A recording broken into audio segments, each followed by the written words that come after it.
Hello, folks. This is Michelle Earhart here with another edition of the Tom's Hardware Show.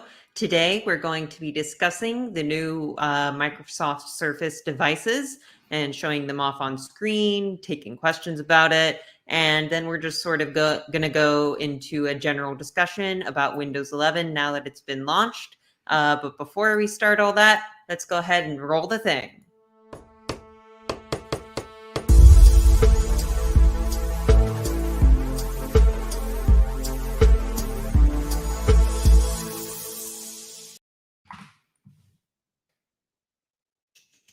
Okay, sorry about that. So I am Michelle Earhart, your host as always. The thing is so important to roll. And joining me is our senior editor, Andrew Friedman. How are you, Andrew? It's been a week, but I'm doing all right. How are you, Michelle? I'm good. So we might have another editor hopping on this call, but the glory of doing shows in the pandemic era is he's got a storm through his neighborhood right now, so we might have some internet connections. But we still have plenty to show you. If you have any questions, feel free to leave them in the box below, and we'll go ahead and address them throughout. But over this week, we have seen the official launch of Windows 11, which we talked about and showed a little bit of the insider build with on the last show. And we both have Windows Surface devices to show. But before we get to that, Andrew, do you have any sort of general points to make about Windows 11 or the new Surface devices?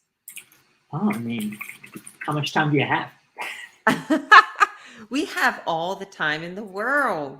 We're not I mean, TV. sure. I think my general impression of Windows 11 is that, I mean, as I put I had like a piece of impressions of it at launch. I hesitate to call it a review, but I suppose it's a review of it at launch. That you're probably one of like 5 people at this point. Either one, you've been running this thing for months now because you're on the Windows Insider program, and you know what you think. Number two, you saw the redesign and you said like, maybe I'll wait till I'm forced to do that. Number three, can't you can't get it anyway because you don't qualify for it, or you have to like bypass their Microsoft's requirements for it.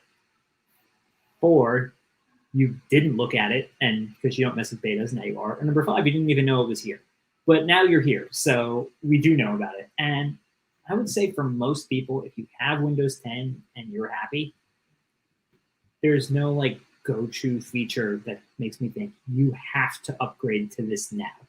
As long as you continue to get your Windows 10 security updates, which you will. Microsoft is continuing to support Windows 10 through October 2025, I believe.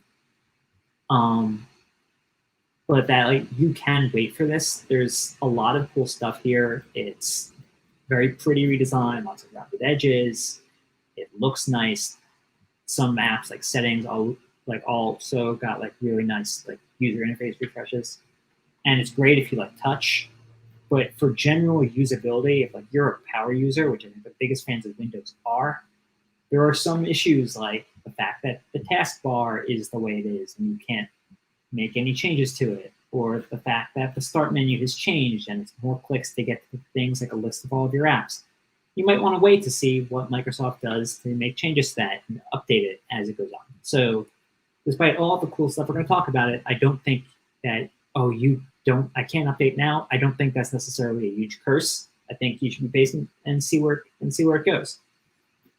I think I generally agree. I'm one of those people who, well, at first I love Windows 10, but my main desktop is one of those computers that isn't eligible to upgrade to Windows 11. But that doesn't mean I haven't been using it. And that lets me move on to my next topic. So I recently reviewed the Surface Pro 8 for us. Here it is in its type cover. And it is probably like the biggest rejuvenation we've seen to the proper like Surface Pro brand yet.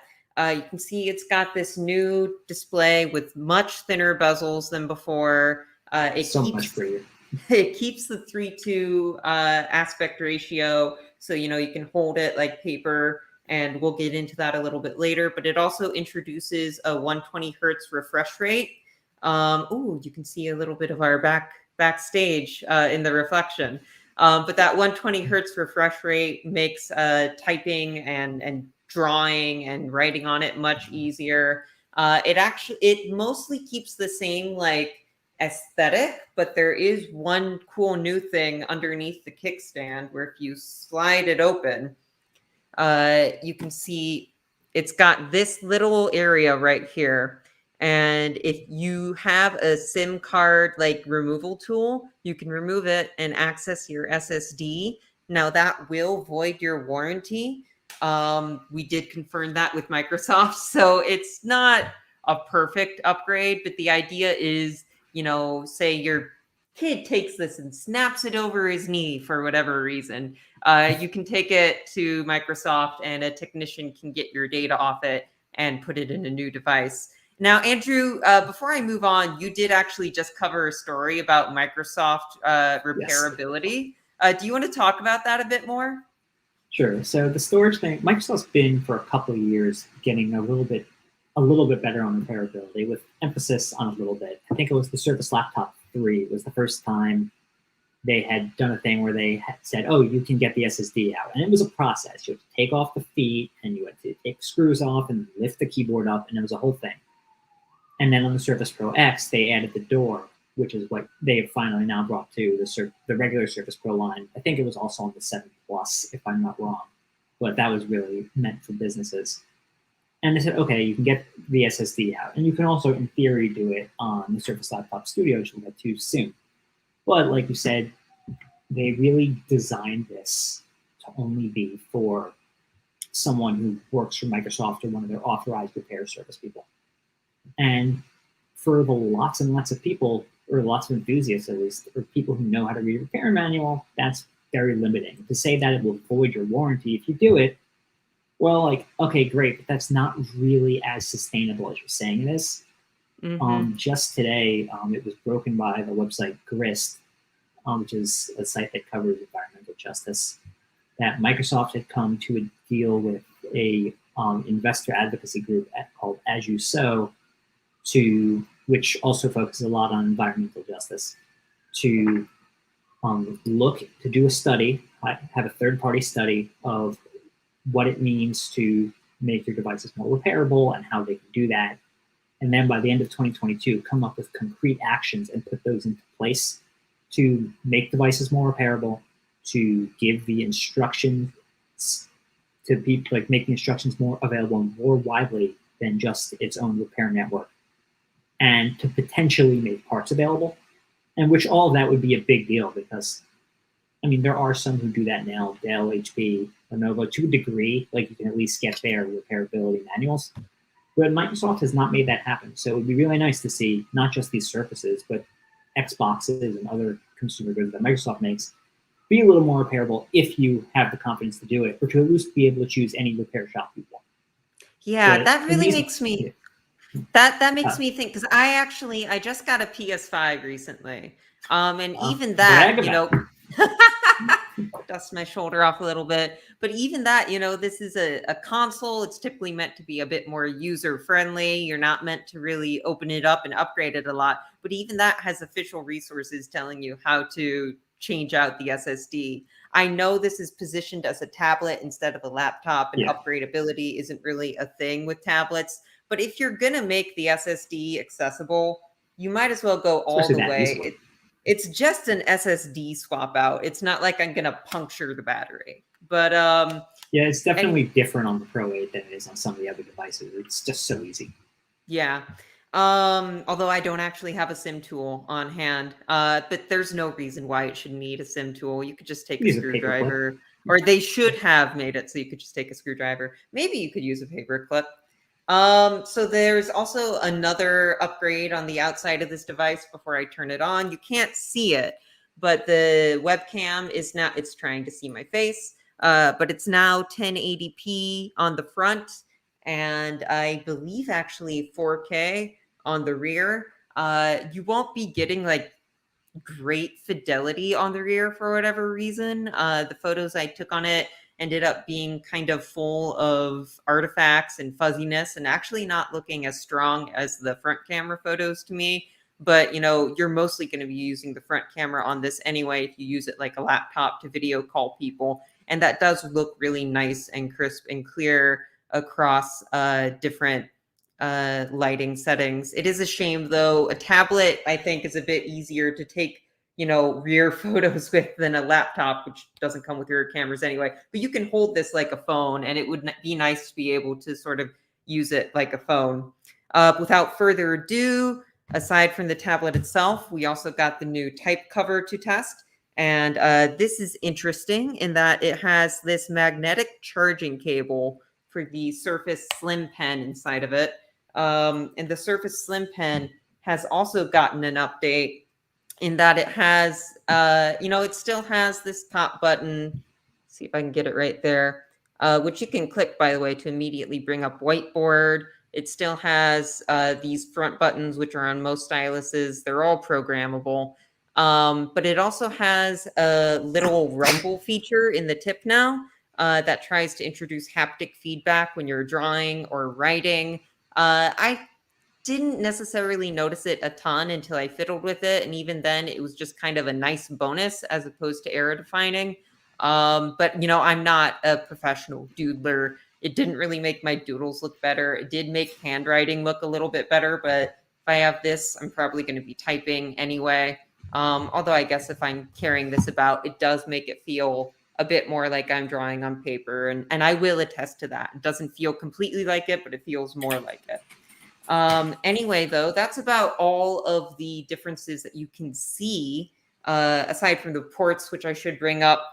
The USB-A port is now gone. Instead, you get 2 Thunderbolt 4 ports. But you do keep the microphone, and you also get a Surface Connect port for the power. Andrew, it seems like you have something you want to say? No, just like the USB, the Thunderbolt is a big thing. Microsoft had resisted Thunderbolt for a long time. They had said security reasons at one point, but I mean, a lot of people really want Thunderbolt, and now they have it. I mean, obviously on these Intel models, they have it, and these are all Intel exclusive, but they're technically Intel Evo, or they are Intel Evo certified. So yeah, it's a big deal to see. Like, it was almost like customers are pulling teeth to get USB-C, so to get Thunderbolt 4, it's a big victory there. It is nice to get Thunderbolt 4. I think it's a bit of a shame that you lose the USB-A port in the process, but I guess, yeah, even at 30 years old, I'm already starting to feel like an old fogey. It's just so many of my accessories are USB-A, but we're moving more into Bluetooth, especially for devices like this. They sent me their Ocean plastic mouse with this, and I have been using it with it. It's actually nice, by the way. You just turn it on, and the computer immediately detects you have a Bluetooth device. Would you like to connect it? You don't have to go through menus. So I will praise that. You can still get a USB-A port by connecting the Surface dock, I believe. There should also be one on the power jack itself, which is there okay, is one. Not the same. Yeah. But I haven't tested the dock. One thing I want to ask you about it is actually the price of that. Like, what does it start at? Because I think that's going to surprise a lot of people. The Surface Pro 8? Yeah. Okay. So the Surface Pro 8 that we tested was $15.99 without the type cover. Adding the type cover on is another $280. But even if you go for the starting model, what did you get for that? It was the i7 and 32 gigs. Sure. So the $15.99 configuration got me the i7 11th gen, 16 gigs, and just 256 gigabytes. Okay, and then the base model? The base model has an i5 and I believe 8 gigs, and it costs, let me just double check, $1,099. So you're not getting in under $1,000 with this. And those are some pretty low specs. Yeah, that's what I've seen a lot of people talking about that really surprised people, is that, wow, the Surface Pro, it looks great. It has the new anodizable redesign. It has the screen. But holy cow, it's $1,099 for the base model before you get a type cover, which, just to do a little comparison. I can't imagine using this without the type cover, by the way, because part of the appeal is, and I'm going to hold it up finally with it running. I just clicked the menu. Part of the appeal is it's a tablet that runs full Windows. And Right. while Windows 11 is more touch friendly, and we'll get into that, part of the appeal to running full Windows is that you can get the most out of it, which you kind of want a keyboard for, right? No, I absolutely agree. I was before the show, I was looking that the 1099 matches the iPad Pro 12.9 inches cheapest configuration. So pound for pound, it does go up against the iPad Pro, though that uses the M1, Right. which And this still might uses be Intel. right. And of course, the iPad Pro also doesn't include a type cover as well. But there are iPads that go down the line, while Microsoft has their other options, the Surface Go 3, which we haven't seen, but has been getting some pretty lukewarm reception at the moment.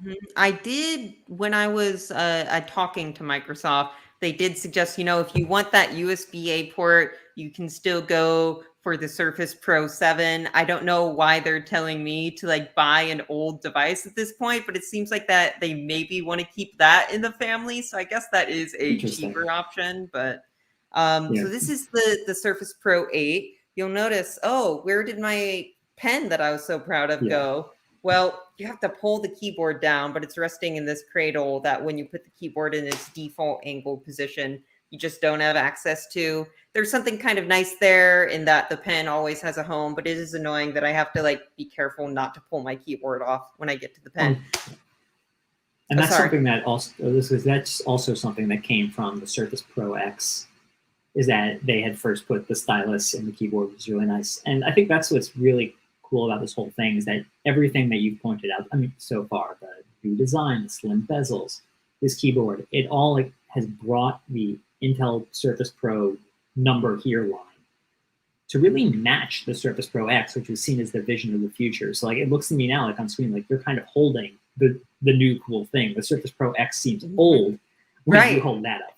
So the reason I said this rejuvenates it is because like previous Surfaces have been tablets that run Windows, right? Which is cool in its own way, but Windows isn't necessarily built for tablets. But this version of Windows is a lot more touch friendly. You'll notice here, hopefully it actually activates, but if I pull off the keyboard, the taskbar icons separate a little bit to like make it easier to touch them. I spoke to Microsoft. They said Windows 11 is chock full of delighters like that. That's is that a quote? Yep. Oh geez. So I have my reservations with Windows 11, but in a tablet format, I do think it's a big improvement over past versions of Windows. You can press the start menu, and having the apps like this, yes, it does look like other operating systems, but it also looks like a phone, and I can just like click Spotify or whatever instead of having to open the search bar and manually search for Spotify. And then the Windows Surface Pen, say I want to just jot something down like a tablet, comes with this pre-made shortcut where if I click the eraser button, you can see all my horrible doodles. I can open up whiteboard and test it out just like that. But on top of that, it's still a pretty powerful 13-incher. I think of this as a tablet. I'm calling this as a tablet, but we put it up against machines like the latest Dell XPS 13 and the ThinkPad X1 Nano. And it was maybe a little bit weaker in like Geekbench and the like, but it was pretty fast in Handbrake. It was fast in Cinebench. It has its strengths. Andrew, any thoughts? I mean, I think it's absolutely the fair thing to compare it to, and that there aren't that many Windows-based tablets. I mean, Lenovo has its ThinkPad detachable. But if you are comparing it and saying, am I getting the same value off of this Intel platform? You got to compare it to the best out there, because Microsoft is charging the money that goes with the best out there. Sometimes, in some cases, more. So it's a form factor that, admittedly, it's a form factor that some others do get on board with, but it's definitely a pricey one. So I think you're totally right to compare it to things like the XPS 13, like Spectres, like things like that. Right. Although, like, one other touch feature that I didn't bring up quite yet is there's also this new snap layouts function. Nope, that's not snap layouts. That's the news. I'm still getting used to Windows 11. Let's open like a couple of Snap layouts is Edge it. Yeah, logos. there's no killer feature in Windows 11, but if there is one, it would be snap layouts. Mm-hmm. The way you can just hover your mouse over the maximize button and let it give you options. I think that's especially helpful if you're on a laptop or a small screen. The So fact you that you see can't, it right here. it's also good. It's also good with dragging. Like if you are to drag a window around, it is very good at showing you where that's going to end up. Like it kind of highlights around the background. That's perhaps the best feature on both desktop and for touch. But I don't know if it's good. If you should upgrade for that on your own. Right. But just like in comparison to past Surface Pros, I do think Windows 11, I think it makes a lot more sense on touch than it does not on touch, to be honest. On not on touch, I don't necessarily see the point in upgrading. On touch, this finally feels like a proper tablet to me, as opposed to a computer that I can remove the keyboard off of, which does have its uses, but is a lot more niche than just like it's a tablet that you can use like a laptop. Let me see if I can actually show snap layouts in use instead of just sorry, I feel like an elementary school teacher trying to hold the book out and you read have it it on at the the screen same right time. now. You can see Yeah. little box. But yeah, it produces those 4 little boxes, and you can say, "Oh, I want these to go in this order." And yeah, it's basically the same as like when you're pressing, the Windows key and an arrow button in Windows 10, except that's really difficult to do on touch. So now you can just like click one button and go, and you have your screen all separated out. But I'm talking about this as a tablet that you can use like a laptop. But Andrew, you have something to show us that's kind of the other way around, right? Sure. So this is the new pound for pound most powerful Surface. This is closed, the Surface Pro X. It is the replacement for it's not the Surface Pro X we're just talking about. This is the Surface Laptop Studio. It's the replacement for the Surface Book line. That was the one with the detachable tablet. This no longer does that. Open up the laptop. I'll back up here. But then you can also move the screen forward and make it sort of like a stand. And then you can also push that further down. And now you have a little angled drawing tablet. The benefit you're getting from this versus the detachable design is that in the Surface Book, they had a lot of the components behind the screen of the tablet. And that was so if you took the tablet off, you still had the processor, the RAM, the storage, batteries, you need it all. But it also meant that a lot of the more powerful parts, like the discrete GPU, had to be left behind. You couldn't use those when you want to do things like drawing on that. And if you're using it as a drawing tool and you wanted that extra oomph from the graphics, you couldn't get it. Some people really love that because there's nothing else like it on the market. If you wanted that detachable tablet, but then to go back and play some games or something like that, that was really cool, but that's gone. The benefit here is that everything is in the base. In fact, it's on this little, you can honestly see if you're watching this live that there's this little pedestal here. It's not totally even around this. And yeah, I heard people describing it kind of as like a double-decker laptop. A little bit, and it kind of looks like it floats on the sides, which is kind of neat. It's a little weird. I wish they would have just made it flush. Almost, it's just, I think there would have been room for maybe better thermals that way. It does allow for them to put the new Surface Slim Pen 2 here under the lip where it charges magnetically, which is kind of neat. But if you have it flat on a desk, you kind of need to lift it to get the pen off. But yeah, so it's on there. It's literally putting Windows 11 on a bit of a pedestal. But no matter what, if you put this in a tablet mode and you want to draw, or you want to do really any other work you want while you're in something like this, you can do that and always have the same amount of power. You're no longer losing the GPU or losing some battery life. You'll get consistency here. And so that's the trade-off with the Studio. So I noticed one thing about the tablet mode in this versus the tablet mode in the Surface Book is you do keep the power, but you can't ever get it like completely flat. Now that might have benefits for some people, but do you have any thoughts to share with us on that? Yeah, so I think from just plain usability standpoint, this is really meant for work. So if you have this and you're sketching or you're ideating, you're just taking notes. Oh, that's a much better doodle than my doodles. I'm just gonna totally ruined it too. But like you put down, and it's a pretty natural. Like I don't have like the desk right in front of you, but it's pretty natural to have your hand like this, having a little bit of a drawing desk or a writing desk. What this is not good for, what the Pro 8 is really good for, is really as like a content consumption device. Like, oh, I want to watch TV in bed. I'm going to take this with me and hold it up like this. This one, as configured, has the NVIDIA RTX 3050 Ti in it, and it's 4 pounds. So this is just a bit much to carry around for that purpose. You could do it. I don't love it for that. This is definitely more for like creative workstation types than for someone who's just using it to like watch Netflix. That's an interesting point, because the mode where you, let me show myself here, the mode where you pull the screen forward and cover up the keyboard, that's called stage mode, right? Yeah. That makes me content consumption. Yeah, and honestly, I don't get this mode, frankly. So because this one, it like their idea here is that you might have this flat on your desk.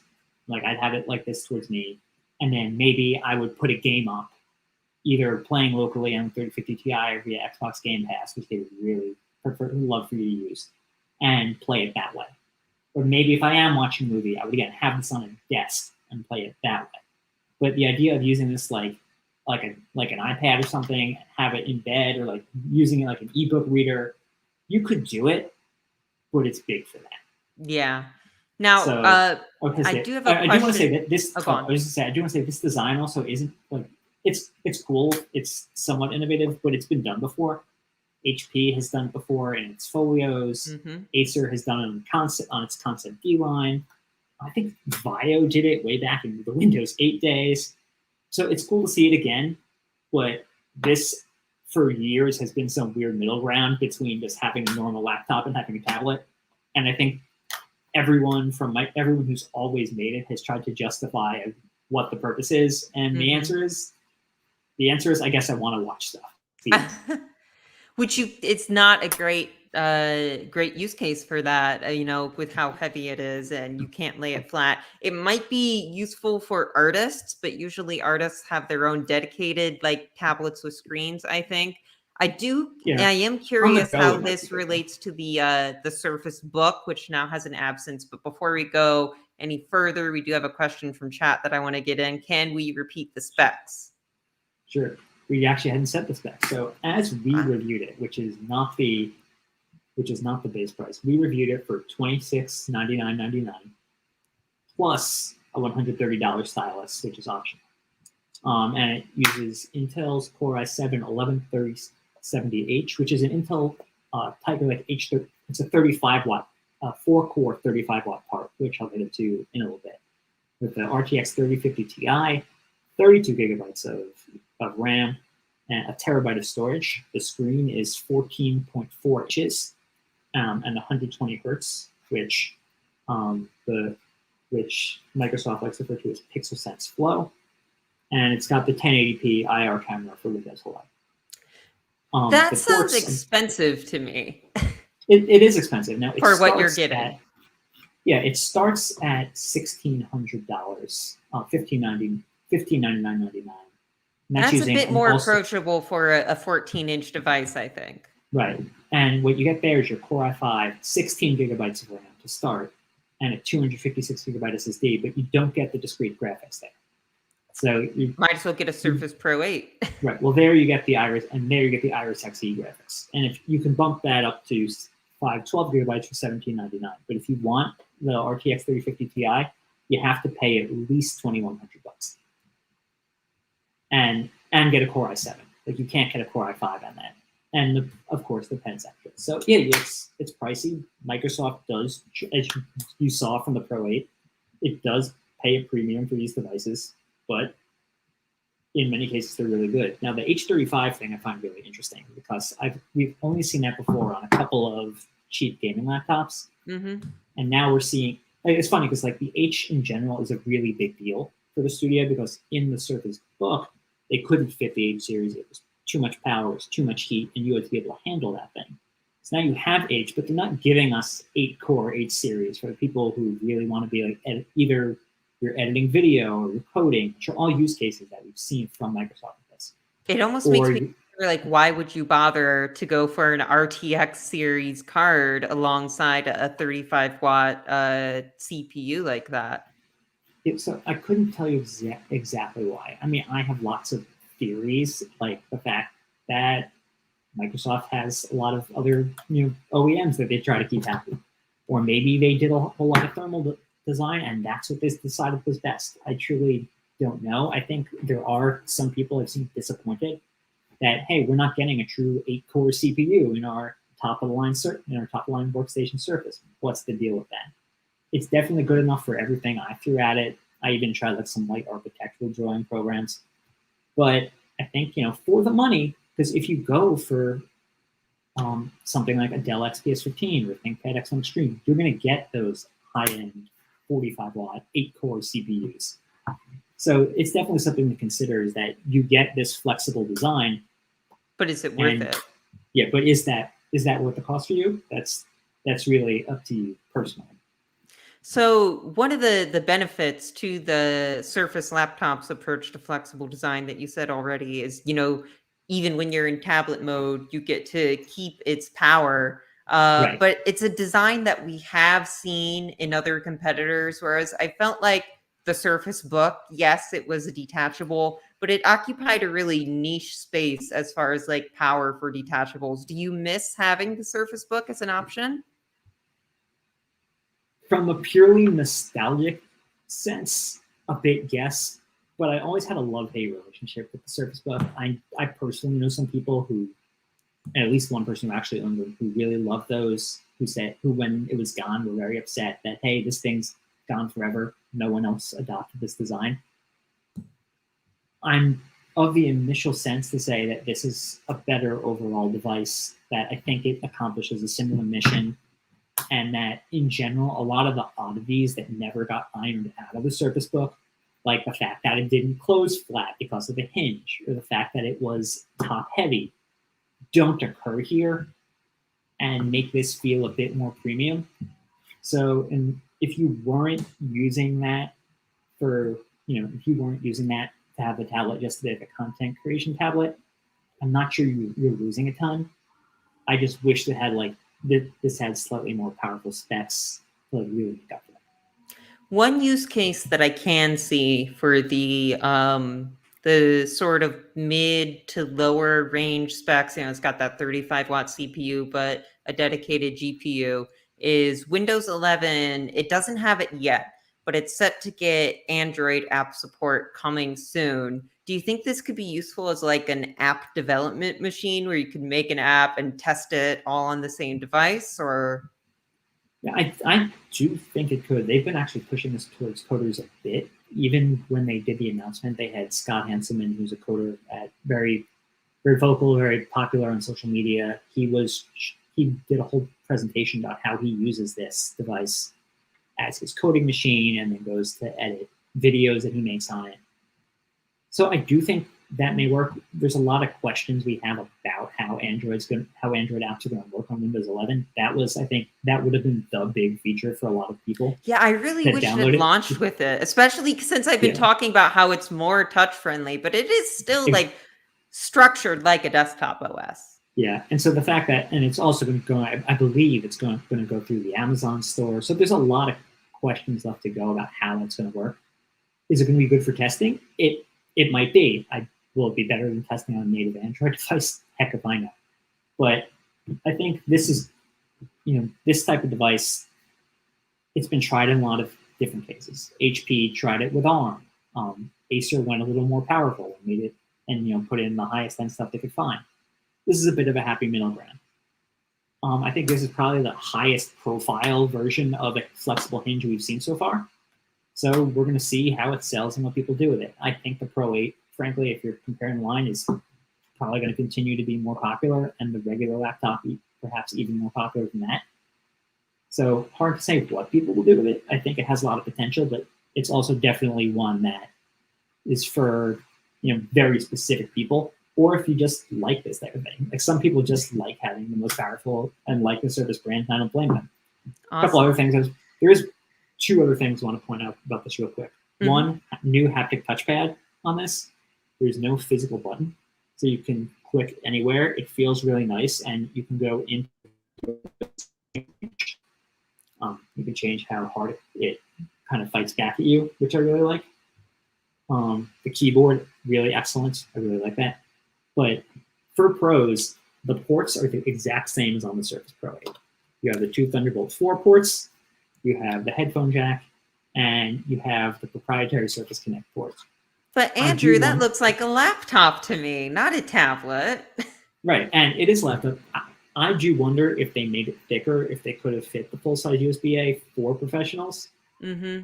But we'll see how that goes for people. I mean, obviously you get the really fast transfer speeds with Thunderbolt 4, but there are just a few cases still in which I think USB-A is still really important. And I think for someone who might have, say, a really big hard drive that they attach or specialized peripherals that professionals use, they might want it. Yeah. Let's say you are one of those professionals and you want the most memory with this device as you can get. What are the memory solutions for this? And while we're at it, just like what do you know the top specs overall that you can get this with? Yeah, so we actually reviewed the top spec for the most part, except the top spec has 2 terabyte SSD, while ours had less than ours had. Ours had the 1 terabyte. So you could bump it up to 2 terabyte, and then it will, cost you more money. So the 32 gigabytes of RAM that we tested with is the most you can get, and if you get the top end, it's $3099.99. That's with 2 terabytes of hardware. But if you want more RAM, the answer is you can't do it. RAM is not accessible. So if you think you'll need more, your choices are 16 or 32. 32 is going to be really expensive, but I would urge you to get it now because you can't go and reverse that later without, selling this and going and buying it. I assume this does have the warranty breaking SSD change out slot that the Pro 8 has. It does not. Here's the It bomb. does not. Oh no. There's no door. You can remove the SSD, but it is. Remember, I was kind of talking a little bit about the Surface Laptop 3 and how you did that. The Surface laptops haven't had the door either. This one, you have to remove the feet, and then the screws are beneath the feet, and then somehow this will come off. Oh, so you can access it. You can access it, but it's not as easy as with having a door. And I've seen laptops like this where the feet do come off, but you are risking ripping the feet off. Mm-hmm. And then potentially not being able to get them back in. And so that's a big thing. Like, do you have to go back? Are you able to go and buy replacement feet somewhere if that happens? Will they continue to stick? So this one is definitely a bit harder to get into. If you want to trade out the SSD, it can be done. But again, Microsoft says it'll avoid your warranty and that this is only meant for authorized service people. Gotcha. Well, we will continue to have these devices with us throughout the remainder of the show. So if you have any questions, please feel free to let us know. Unfortunately, it seems like our other guest is still in the midst of a storm and won't be able to join us. But we do still want to have a little bit of a wrap-up talk on Windows 11 itself. I know we've talked about it sort of as it relates to these devices so far and, whether you should upgrade to it. But, Andrew, I think you looked at this a bit deeper than I have. Do you have any thoughts about like Windows 11 performance, things you like, things you didn't like? So Paul Alcorn, our deputy managing editor, he benchmarked Windows 11, and he really went deep in it to see how does Windows 11's new security features, which are VBS and HVCI, how do they affect gaming in general? And what he found is that, and he tested on i7's 10th and 11th gen and Ryzen 7's 3800X and 5800X, and he found more or less around a 5% loss in performance, which give or take 1%, which isn't a huge drop, and like a lot of people might not notice, but some people might want the most they can get.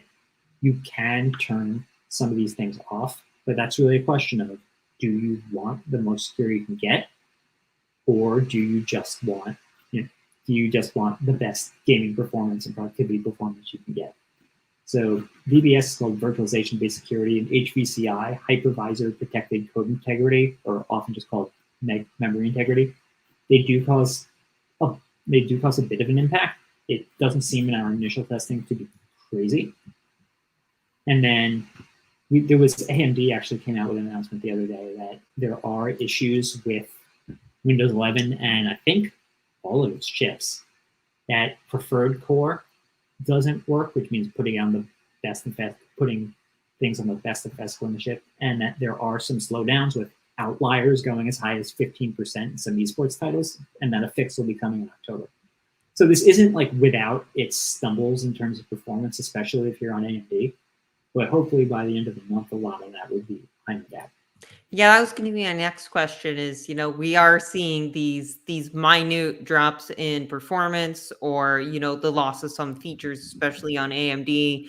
But even the smallest drop in performance can lead to headlines like Windows 11 makes your performance weaker in games. So I can't imagine Microsoft letting this last for long. Right. So you can go on tomshardware.com. You can find Paul's benchmarks, which I think is a really good piece. You can find our tutorials on how to turn those on and off after you've had your serious consideration of the security risks. Otherwise, we just had impressions. And I think you covered a lot of the stuff around touch. I think if you're a touch user, then this is a pretty easy upgrade. And here's the truth. Eventually, this is inevitable. I say the point like the big blooming design, but Windows 11 is inevitable. They're making it a choice, and I kind of how long can I stay on Windows 10, Andrew? I mean, you could in theory stay on Windows 10 for as long as you like, and still get updates.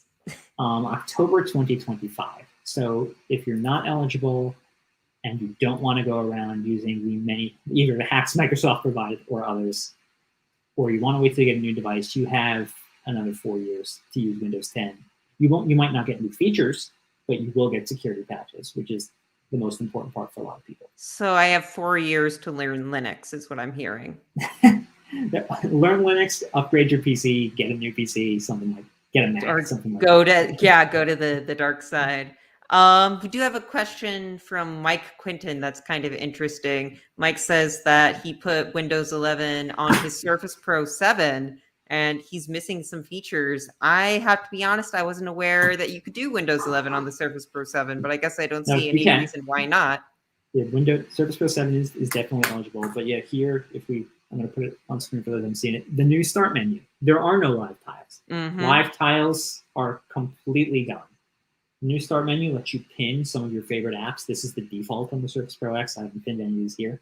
And has some recommended files. If you want to see all of your apps, there isn't all. You have to click through for it, which I find kind of annoying. But then you can get the full standard list of your apps.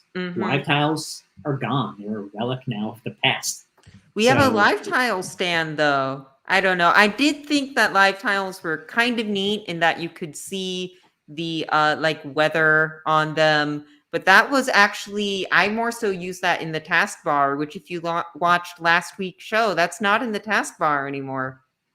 So time to go to Linux. Or actually, I believe there's registry hacks that you can get to do that sort of thing, or third-party programs. I was reading about a third-party software vendor that was pushing forward one fast in beta today just to get the traditional start menu back up. This taskbar and the start menu have proven very divisive. I think the taskbar is my least favorite thing in this operating system in general.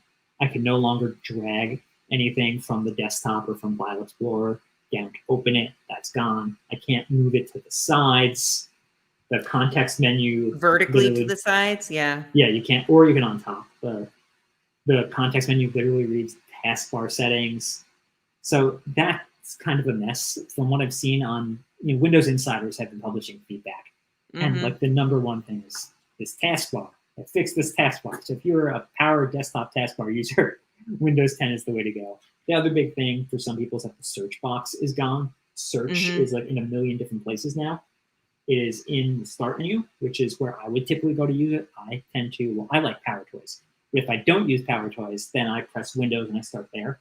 Or you could click into the search box and you could type there, and you have your standard search.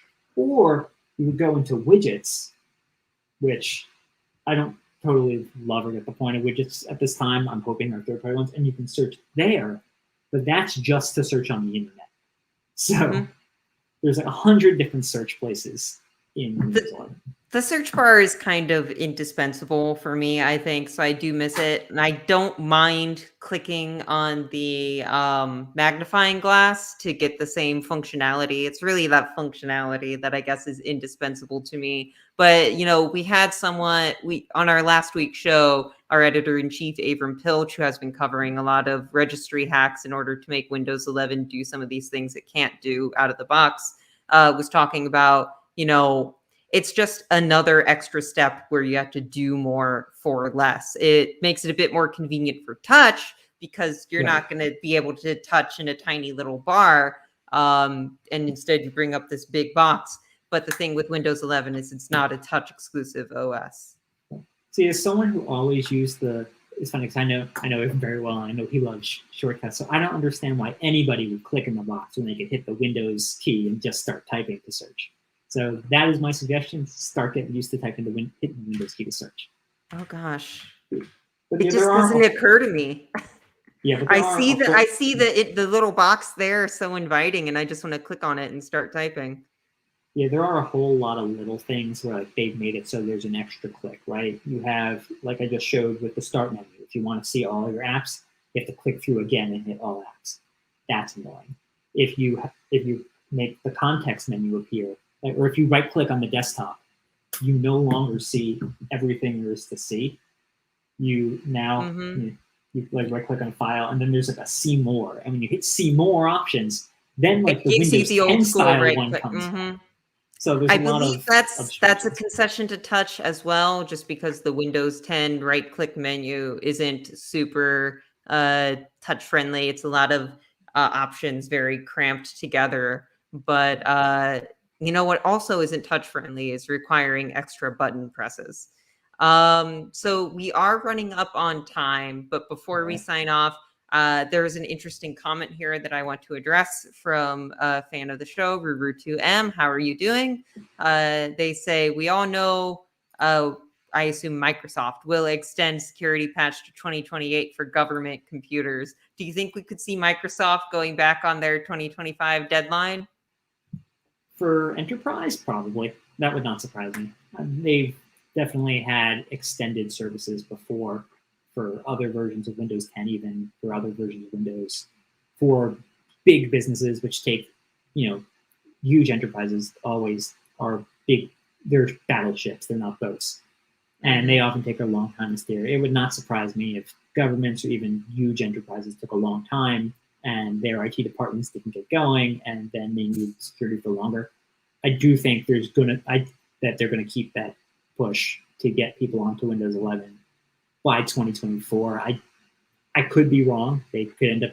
Who knows what the situation is going to be in 2024? Maybe we'll finally be able to build new computers by then, and this won't be an issue. But we'll see. We'll see where we are there. But yeah, it's not surprising for big government, big enterprise to get some form of extension. I think the one they're really talking about is for consumer. Yeah.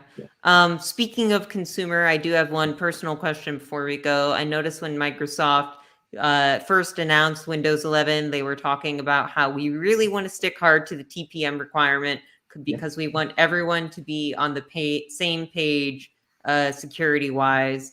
How much do you think like that affects this sort of hard Windows 11 deadline and the idea to sort of push it out to people free and get people using it? I mean, this is the biggest Windows jump in terms of spec in, well over a decade. I think it's a big one.